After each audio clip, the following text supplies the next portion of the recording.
Friends, আজকে চলে এসেছি দ্য হার্বস ক্যাফে। অনেকদিন ধরে ইনস্টাগ্রামে আমরা দেখছিলাম, তো ভাবছিলাম যাবো, তো আজকে ফাইনালি এখানে চলে এসেছি। তো চলো আজকে তোমাদের সাথে ক্যাফের পুরো অ্যাম্বিয়েন্সটা তোমাদের সাথে শেয়ার করি। সানডে প্রচুর ভিড় হয়েছে, মানে আমরা প্রায় ওয়েটিংয়েই দাঁড়িয়েছিলাম 1 আওয়ারের কাছাকাছি। তো চলো আজকে যতটুকু পারছি তোমাদের সাথে শেয়ার করছি।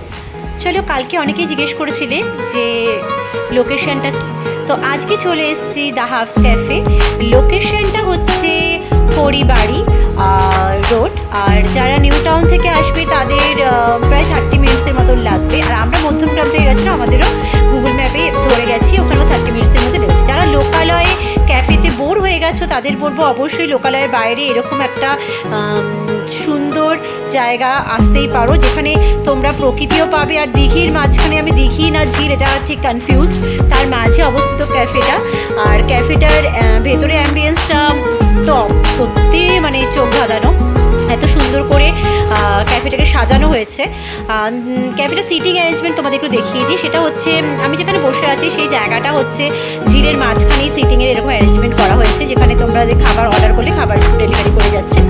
দেন বাইরেও সিটিং ব্যাপার আছে, তোমরা ক্যাফের সাইডেও মকটেল এলাকা আছে যেখানে বসে সবাই খাবার অর্ডার করছে। আর ক্যাফের চারিদিকে ঘুরেও তুমি ক্যাফেটাকে এনজয় করতে পারো। ক্যাফের বাইরেও একটা আউটসাইড আছে যেখান থেকে তোমরা ঝিলটা ভালো করে দেখতে পাওয়া যাবে।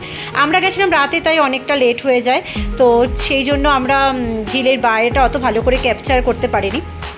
আর ক্যাফেতে আমরা গিয়ে অর্ডার করেছিলাম ড্রাই চিলি চিকেন আর ফ্রাইড রাইস। তো সব মিলে তো আমার তো একটা ভালো অভিজ্ঞতাই। শহরের কোলাহল থেকে নিরিবিলি পরিবেশে যদি কেউ ফুড এনজয় করতে চাও তো অবশ্যই দ্য হার্বস ক্যাফেতে আসতেই পারো। ক্যাফেটা তো আমার তো ভালোই লেগেছে, অ্যাম্বিয়েন্সটাও যেমন সুন্দর আর বাইরেটাও খুব সুন্দর, আর জায়গাটা সত্যি খুব নিরিবিলি, সব মিলে আমার তো ভালো লেগেছে।